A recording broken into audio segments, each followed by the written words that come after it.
All right. My number one, I'm also going to one of those often heralded as one of the best films of all time. And I'm sorry, I just can't help myself. I truly think it's one of the best films of all time.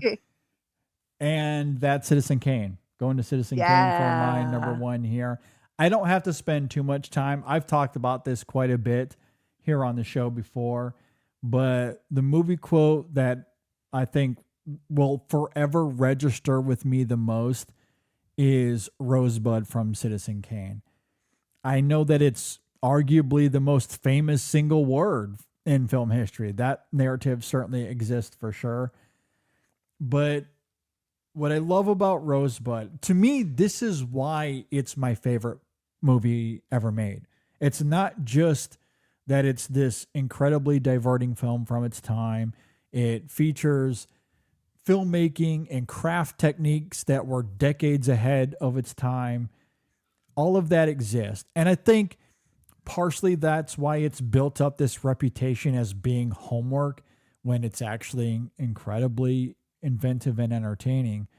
Yeah, But absolutely. beyond all of that, and I love the filmmaking, Orson Welles, what he brought to the table as a filmmaker is truly astounding for sure.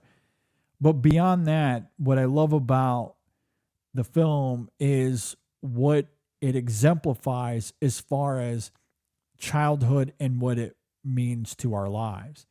Because I truly do believe that it's the most special thing about the human experience. And some of this ties back into what I love about Grave of the Fireflies.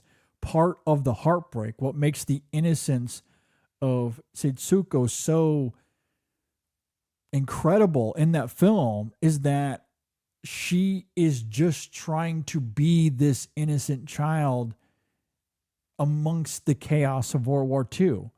She just wants to live that childhood, and ultimately it is ripped away from her. She doesn't get a choice in the end. And I find that devastating. And in a way, you could argue the same thing about Charles Foster Kane, given the context of that character and what we learn about him and how that, like, his childhood was ripped away from him as well. But I think about this all the time in terms of not just how special it is at the time when you are a kid and you just get to indulge in play and learning and being a kid, but how it fosters our adulthood, whether we Yes. do it consciously or unconsciously. And it's gotten to a point in society where we think about these things so overtly that there are certain industries built around it, such as movies, for example, and the way movies are made now. We live in an Yeah. era where Hollywood, all they want to do is pander to the nostalgia of Gen X and millennials. And that nostalgia, where does that come from? I wonder. So we live and like, and I'm certainly not immune to this at all. Certainly not immune to this at all. One of my favorite memories as an adult, I grew up in small town Michigan. I never got a chance to really go anywhere or explore the world as a little kid. And I certainly don't blame my parents for that. It's just the reality of my situation. So I never went to Disney World as a kid. The first time I went to Disney World, I was in my 30s. And the first time I walk into Magic Kingdom and I see the castle for the first time, I was no longer 32 years old. I was 7. I was Yeah. 7. I immediately melted, immediately transformed into a 7-year-old kid. And this happens all the time, even when I'm just playing with my kids.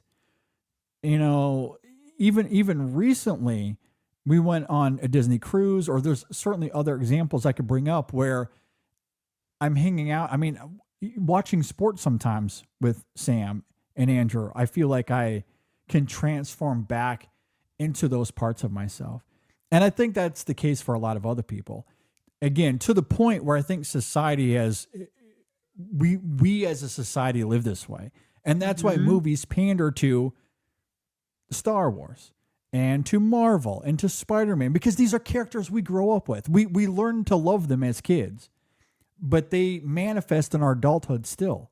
How many TikToks have you seen, Megan, of adults building Legos in their house? And it's not for the kids, it's for them. No. No, Or my they're roommate playing with their builds own toys. Legos for himself. Yes. And it doesn't have to be Legos. It doesn't even have to be Star Wars or Marvel. It could just be other aspects, other pieces of media that live on into your adulthood. Mm-hmm. And yeah, I mean, or I think about, I have a friend of mine who just travels a lot because that was her childhood growing up. She loves to travel because that it connects her to her family and her childhood when she was little. So that's what she does as an adult. It's less about going to these places. I mean, obviously that's a part of it for sure, but the love of doing that comes from being a kid and doing it as a kid. So like, yeah, I think, and sometimes it's conscious, sometimes it's not, but I think it impacts our everyday lives all the time. And Rosebud is that example of, I got to the end of my life and the only thing I wanted was to go back to being a kid. 1000% that'll be me on my deathbed. 100%. I know it. I don't even have to think about it. I don't know what my Rosebud will be. I've thought about this a lot, actually. I don't, like, there's a couple of things it could be, but either way, like, that there's something so special about the purity and the innocence of that childlike mentality when you're young, and just getting to indulge in that. There's nothing better. Being an adult sucks, actually. We've talked about that a lot, weirdly, in this conversation. You got to fight tyranny and government and war, and you got to deal with death and carnage and all these horrible things.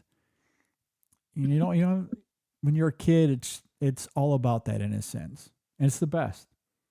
And Charles Foster Kane, he realized that at the end of his life. So I live my life every day with that mindset, and that's why Citizen Kane is my favorite movie of all time. I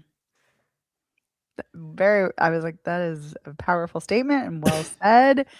And I really hope, though, that you're not like Charles Foster Kane on your deathbed, where your life is not in a isolated wasteful mess. kind of way. Yeah. No. Yeah, but there is. It is an incredible film. It is a film much like Casablanca. It's a film everybody needs to see, and I do think it's funny.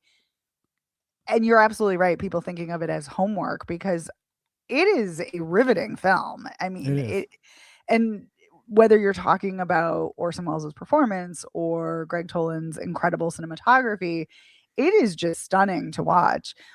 But the thing that is so striking about it is this undercurrent of just tragedy, and how he had everything that was important in life when he was a child, and he thought he needed to be bigger, richer, accumulate more, but the only thing that really mattered was from his childhood. And then, but it's also all destroyed by the end, which is that's also devastating. Like, even after his death, it's all destroyed, and it's like, that's devastating. So yeah, it's an incredible line of dialogue that encapsulates a really tragic film. And yeah, great pick. Yeah. Great pick.